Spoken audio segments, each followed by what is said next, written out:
तो आज के इस रिव्यू वीडियो में हम बात करने वाले हैं नरूला इंस्टीट्यूट ऑफ टेक्नोलॉजी के बारे में, जिसे एनआईटी कोलकाता के नाम से भी जाना जाता है। यहाँ पे कंफ्यूज मत होना, यहाँ पे सिर्फ एक ही एनआईटी है वेस्ट बंगाल में, जो कि आपका एनआईटी दुर्गापुर है। अब यहाँ पे डिफरेंस क्या है, छोटा सा डिफरेंस है। जैसे कि एनआईटी में क्या होता है कि आपका एनआईटी ये पूरा कैपिटल होता है, बट यहाँ पे एन कैपिटल है, आई स्मॉल है और टी कैपिटल है। तो ये थोड़ा सा डिफरेंस है, तो इसलिए कंफ्यूज मत होना। एनआईटी कोलकाता अगर कोई बोले तो नरूला इंस्टीट्यूट ऑफ टेक्नोलॉजी समझना। खैर इन सब बातों को साइड हटाते हैं, ठीक है। हम बात करने वाले हैं आज इस नरूला इंस्टीट्यूट ऑफ टेक्नोलॉजी के बारे में कि ये आपके लिए क्यों वर्थ इट है, कौन कौन से कोर्सेज के लिए आप ज्वाइन कर सकते हो, कितनी अपॉर्चुनिटीज है यहाँ पे, ये सब जानने के लिए वीडियो को एंड तक देखना होगा, ठीक है। तो एस्टैब्लिश्ड हुआ 2001 में, एफिलिएट है मकाउट से, एआईसीटी, यूजीसी, नैक से ए ग्रेड मिल चुका है, एनबीए से भी एक्रेडिट है, आई मीन एफिलिएट है। अब जेआईएस जो ग्रुप है इसके अंदर बहुत सारे कॉलेजेस हैं, मतलब 6-7 कॉलेजेस हैं, जिसमें से एक आपका आता है नरूला इंस्टीट्यूट ऑफ टेक्नोलॉजी। तो ये जेआईएस ग्रुप का ही पार्ट है, हालांकि नाम डिफरेंट है एंड इनके कई सारे कॉर्पोरेट के साथ कोलैबोरेशंस है, जैसे टेक महिंद्रा है, रिलायंस जियो है, नासकॉम है, ओरेकल है, इन्फोसिस है, टीसीएस है। इसके अलावा एकेडमिक्स में भी कोलैबोरेशन है, लाइक एनआईटी सिक्किम है, आईआईटी खड़गपुर है, एआईटी बैंकॉक है जो आपका इंटरनेशनल कॉलेज है। कैंपस एरिया 5 एकड़ का ही मिल रहा होगा, काफी छोटा सा ही कैंपस है, बट यहाँ का एक चीज है कि इंफ्रास्ट्रक्चर काफी अच्छी तरह से डेवलप की गई है। अब जैसे कि तुम अगर हल्दिया से कंपेयर करोगे, हल्दिया में क्या है कि आपका कैंपस काफी बड़ा है बाकी सारे कॉलेजेस के कंपैरिजन में इन वेस्ट बंगाल, बट नरूला में क्या है कि आपको कैंपस छोटा मिल रहा होगा लेकिन इंफ्रास्ट्रक्चर थोड़ा बेटर मिल रहा होगा। वही हल्दिया में कैंपस बड़ा मिल रहा होगा बट कुछ कुछ इंफ्रास्ट्रक्चर है जो आपको उतना भी वेल डेवलप्ड नहीं मिल रहा होगा। तो ये सारी चीजें मतलब छोटा मोटा कंपैरिजन होता रहता है, किसी कॉलेज की ये चीज बढ़िया है तो किसी की ये चीज थोड़ी सी कम है। तो ये सारी चीजें आपको देखने को मिलेगी, कोई भी आपको यहाँ पे 100% परफेक्ट नहीं दिखेगा। मान के चलो किसी की मीडियम सैलरी काफी अच्छी है, ठीक है, वही किसी की कम है, लेकिन वहाँ की कैंपस लाइफ अच्छी है, एंड जहाँ की मीडियम सीडीसी अच्छी है वहाँ की कैंपस लाइफ उतनी भी अच्छी नहीं है, मतलब एक्सपोजर बहुत कम है। तो ये सारी चीजें दिक्कत होती रहती है यहाँ पे, जो कि मेजर कुछ खास डिफरेंस नहीं करता है आपके लिए। अगर बात करें एकेडमिक ओवरव्यू की तो सीट इनटेक 1140 के अराउंड है। टोटल एक्चुअल स्टूडेंट स्ट्रेंथ की बात की जाए तो 3000 के अराउंड है, ठीक है, इससे ऊपर ही है। ये सिर्फ इंजीनियरिंग का है। ग्रेजुएटिंग रेट 80% के अराउंड देखने को मिलेगा, इंजीनियरिंग का डेटा है, ठीक है।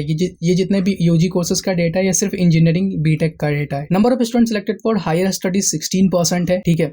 डाइवर्सिटी 52% के अराउंड देखने को मिल जाएगा, विच इज गुड थिंग। अब ये डाइवर्सिटी क्या होता है, जैसे ये कॉलेज वेस्ट बंगाल में है, ठीक है, तो इस स्टेट का छोड़ के बाकी अदर जितने भी स्टेट है उसका स्टूडेंट का संख्या कितना है उसका डेटा है, मतलब 52% आपको अदर स्टेट का दिखेगा, उसमें से कुछ आपको अदर कंट्रीज के भी दिखेंगे। तो ये सारी चीजें चलती रहती है। फैकल्टी वेल क्वालिफाइड मिलेंगे, हाँ, लेकिन आपको उतने बेटर फैकल्टी नहीं मिलेंगे यहाँ पे। जैसे हल्दिया में क्या है कि लगभग ज्यादातर फैकल्टी आपको पीएचडी होल्डर्स मिलेंगे, बट यहाँ पे क्या है, कुछ आपको पीएचडी मिलेंगे, कुछ आपको एमटेक मिलेंगे, कुछ एमफिल मिलेंगे। तो यहाँ पे एक बैलेंस टाइप का फैकल्टी है, ऐसा नहीं कि आपको पीएचडी की संख्या ज्यादा मिलेंगी टीचर्स की। तो ये 19-20 का फर्क होता रहता है। तो अभी जैसे कि मैंने बताया कि नरूला में आपका इंफ्रास्ट्रक्चर थोड़ा सा बेटर है हल्दिया के कंपैरिजन में, लेकिन हल्दिया में भी क्या है, फैकल्टी थोड़ा सा बेटर है नरूला के कंपैरिजन में। अगर एकेडमिक प्रोग्राम्स की बात की तो कई सारे प्रोग्राम्स है सीएससी, मतलब बीटेक के अंदर, ठीक है। टोटल 11 आपको प्रोग्राम्स देखने को मिलेंगे, जिसमें सीएससी भी है, एंड सीएससी के साथ आपको कुछ स्पेशलाइजेशन दिखेंगे, जैसे एआई एंड एमएल है, ठीक है, डेटा साइंस है, बिजनेस सिस्टम है। तो ये सारे कुछ एक्स्ट्रा कोर्सेज हैं, अगर चाहो तो प्रीफर कर सकते हो। हालांकि ये सारे कोर्सेज प्रीफर करने लायक होते हैं, बट इसके अलावा जैसे कुछ कोर इंजीनियरिंग है, सिविल है, मैकेनिकल है, ठीक है, इलेक्ट्रिकल है, ईसी है, तो क्या यहाँ पे प्लेसमेंट भी हो रही होती है? वेल, आगे हम डिस्कस करेंगे कि ये कोर इंजीनियरिंग आपके लिए कितना वर्थ इट है यहाँ पे, ठीक है, प्लेसमेंट स्टैट्स के साथ। बीटेक के अलावा कुछ पीजी प्रोग्राम्स भी देख रहे होंगे, लाइक एमटेक है, एमसीए है, ठीक है, कुछ डिप्लोमा सर्टिफिकेट भी है प्रोग्राम। तो ये सारे कोर्सेज यहाँ पे ऑफर किए जाते हैं ना। मोस्ट इंपोर्टेंट, एडमिशन आपको किस किस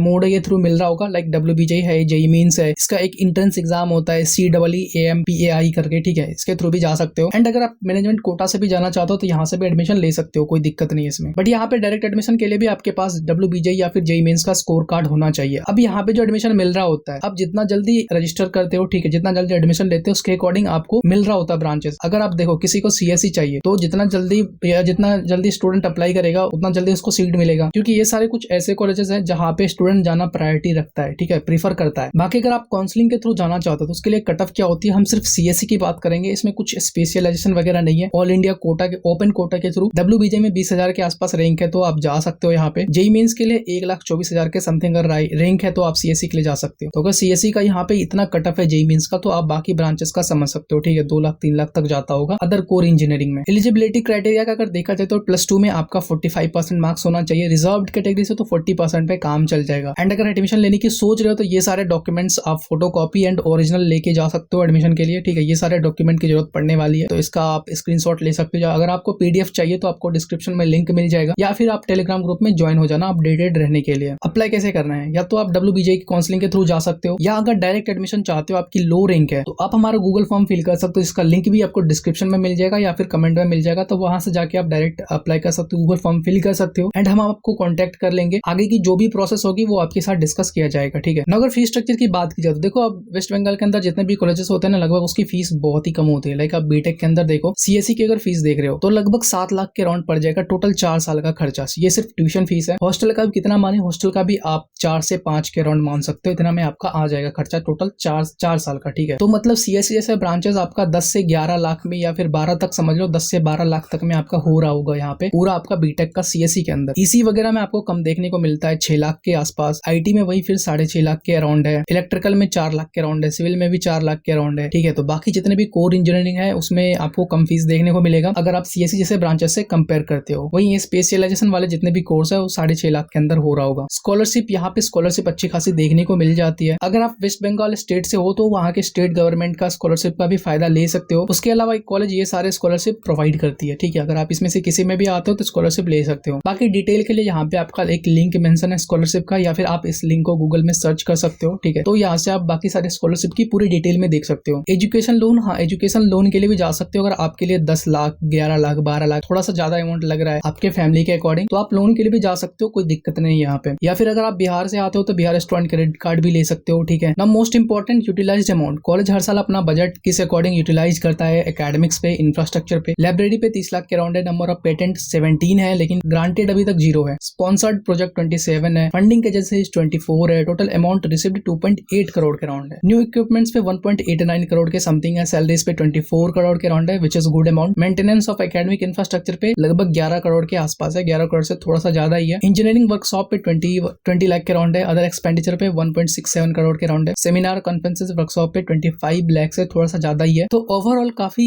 मतलब ठीक ठाक आप कह सकते हो एकेडमिक्स पे, इंफ्रास्ट्रक्चर पे अमाउंट यूटिलाइज हो रहा होता है ईयरली ना। मोस्ट इंपॉर्टेंट पार्ट की आपका प्लेसमेंट किस तरह से रहने वाला है यहाँ पे, ठीक है। इंजीनियरिंग की बात कर रहे हैं हम, मीडियम सैलरी 6 LPA के अराउंड है। अगर आप इसके पिछले 4-5 सालों की डेटा देखोगे तो उससे ये ज्यादा कॉलेज हर साल थोड़ा थोड़ा इंप्रूवमेंट कर रहा है, ठीक है। ये अपने लीग में आप कह सकते हो एक अच्छा ऑप्शन हो सकता है, ठीक है। अब इसको तुम अगर कंपेयर करोगे गवर्नमेंट कॉलेजेस से, लाइक आप NIT से कंपेयर करोगे, IIT से कंपेयर करोगे, तो डेफिनेटली उस टाइप का ये कॉलेज नहीं है। ये अपने आप में एक अच्छा कॉलेज है, खास करके अगर आप प्राइवेट से कंपेयर कर रहे हो, अगर जहाँ पे आपका 15 लाख 20 लाख साल का जा रहा है और प्लेसमेंट आपको 4 लाख मिल रहा है, 5 लाख मिल रहा है, भले ही फैसिलिटीज कितनी अच्छी हो, उस हिसाब से ये private college NIT Narula institute of technology काफी बेहतरीन ऑप्शन निकल के आता है। हाईएस्ट पैकेज 27 LPA के अराउंड देखने को मिलेगा। हालांकि रिसेंटली जो हाईएस्ट पैकेज है वो थोड़ा सा कम है, ठीक है, शायद 20 के अंदर ही है। तो ये चीजें हैं यहाँ पे, बट वो मैटर नहीं करती क्योंकि हाईएस्ट पैकेज तो सबको लगने वाला है नहीं। जो पैकेज लगेगा सबका 6 LPA के अराउंड का है। तो ये डेटा काफी अच्छा है। प्लेस्ड परसेंटेज की बात करें तो 84% के अराउंड है। हालांकि आपने यहाँ पे एक चीज देखा होगा, मैं अभी दिखाता हूँ कि यहाँ पे 16% है हायर स्टडीज को प्रीफर करने वाले। एंड प्लेसमेंट रेंज आप यहाँ पे अभी देख रहे हो कितना है, प्लेसमेंट परसेंटेज 84%, तो ये लगभग 100% हो गया। अब ग्रेजुएट में जितने बच्चे हैं, ग्रेजुएट रेट कितना था ये भी देख लेते हैं, 80%। अब इस 80% में से आपके 100% बच्चों का आप कह सकते हो प्लेसमेंट हो रहा है, भले ही उसमें से 16% आपका हायर स्टडीज के लिए जा रहा है, वो एक अलग बात है, ठीक है। तो ओवरऑल आप कह सकते हो डेटा काफी इंप्रेसिव है। बाकी आप ईयर वाइज लास्ट ईयर का देख सकते हो, ठीक है, कितने % बच्चों का प्लेसमेंट हुआ कैंपस के अंदर, ठीक है, कैंपस के अंदर जो भी प्लेसमेंट अपॉर्चुनिटीज दी जाती है। अब यहाँ पे आपको एक डेटा दिखाता हूँ प्लेसमेंट पास आउट बैच का, बट आप ये कुछ टॉप रिक्रूटर्स देख लो, जैसे डेलॉइट है, कॉग्निजेंट है, TCS है, एसेंचर है, कैपजेमिनी, अमेजन है, ITC इन्फोटेक है। तो ये सारे कुछ ऐसे कंपनी है जहाँ पे सबसे ज्यादा बच्चों को प्लेसमेंट दी जाती है। जैसे इस कंपनी में आप कह सकते हो 20+ बच्चे गए, इसमें कह सकते हो 50-60 के अराउंड, इसमें भी कह सकते हो लगभग 100 के बच्चे, इसमें भी कह सकते हो 50-60 के अराउंड गए, यहाँ भी कह सकते हो लगभग 20-30। तो इस तरह से यहाँ पे चलता रहता है, नंबर का थोड़ा उलटफेर है। अब देखो अमेजन है यहाँ पे, अब यहाँ पे ये कंफ्यूज मत होना कि यहाँ पे आपको अच्छी पैकेज मिल रही है, लाइक 20 लाख की, 30 लाख की, 50 लाख की। ये कंपनी भी होती है जहाँ पे आपको 5 लाख का भी प्लेसमेंट ऑफर कर रहा होता है, 6 लाख का भी कर रहा होता है, 8 लाख का भी कर रहा होता है,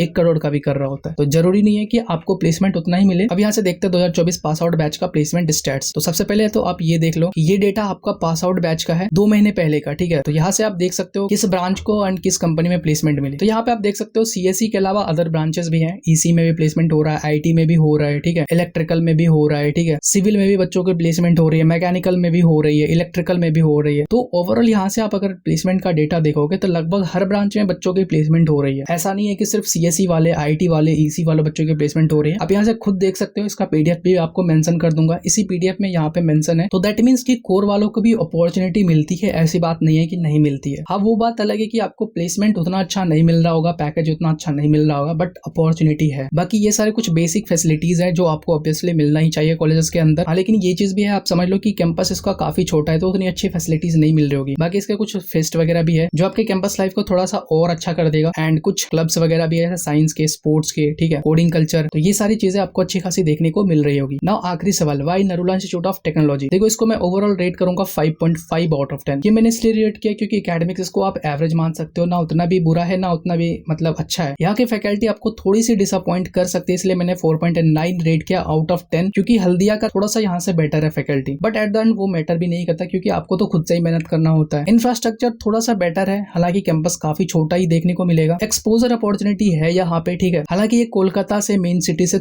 बहुत दूरी पे है, बट कोई दिक्कत नहीं है, कनेक्टिविटी की पूरी चांसेस है यहाँ पे। आरओआई थोड़ी बेटर है हल्दिया के कंपैरिजन में, इस साल अच्छी प्लेसमेंट गई है। अब ये डेटा हो सकता है कि आपको थोड़ा सा मतलब कम भी देखने को मिले या इससे ज्यादा भी देखने को मिले, या हो सकता है अगले साल या 2-3 साल बाद हल्दिया का थोड़ा बेटर हो जाए, इसका थोड़ा कम हो जाए, तो ये चीजें चलती रहती है इन कॉलेजेस की। इंटर्नशिप अपॉर्चुनिटी है थोड़ा बहुत यहाँ पे, ना उतना अच्छा कह सकते हो ना उतना खराब भी कह सकते हो। कॉलेज लाइफ आप मान सकते हो क्योंकि सिटी के आसपास आता है तो अच्छी खासी कॉलेज लाइफ आपकी हो सकती है, इसलिए मैंने ओवरऑल इसको रेट किया है 5.5 आउट ऑफ 10। एंड बाकी ये सारे सोर्सेज का जरूरत पड़ा इस वीडियो को बनाने के लिए, ठीक है। तो वीडियो अगर यहाँ तक देख लियो तो चैनल को सब्सक्राइब कर लेना, इस वीडियो को लाइक कर देना, अगर वीडियो अच्छा लगा तो कमेंट कर देना। आपको यहाँ से कितनी अपॉर्चुनिटी मिल सकती है, नहीं मिल सकती, ये सारी चीजों को मैंने अच्छे से कवर किया होगा। आई होप आपका डाउट क्लियर हो गया होगा। बाकी आपको वेस्ट बंगाल का नेक्स्ट कौन सा कॉलेज का रिव्यू चाहिए, let me know in the comment section. तब तक के चैनल को सब्सक्राइब कर लो।